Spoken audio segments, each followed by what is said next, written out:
রামিসা আক্তারের পিতা মাতা, রাজু নামের একজন সাক্ষী, তার বড় বোন রাইসা আক্তার এবং শেখ আবু শামা সাক্ষ্য দিয়েছেন।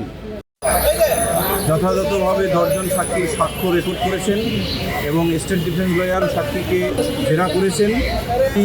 10 সাক্ষীর সাক্ষ্য গ্রহণান্তে ট্রাইব্যুনাল একটু বিরতিতে গেছেন এবং 1:30 ঘটিকায় মাননীয় ট্রাইব্যুনাল আবার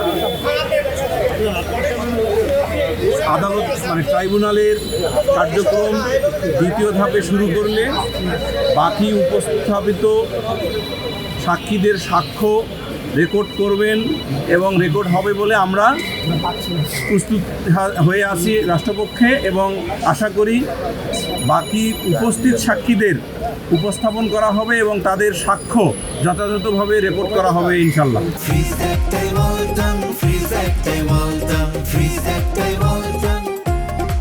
আর কয়জন আছে, আর বাকি কয়জন আছে? বাকি তো বললো ভাই, মামলার যে বাদী উনি আজকে সাক্ষী দিয়েছেন। আজ অল্প একটু কথা বলি, সেটা হলো যে মামলার গুরুত্বপূর্ণ সাক্ষী ডিসিস্ট রামিসা আক্তারের পিতা মাতা, রাজু নামের একজন সাক্ষী, তার বড় বোন রাইসা আক্তার এবং শেখ আবু শামা সাক্ষ্য দিয়েছেন।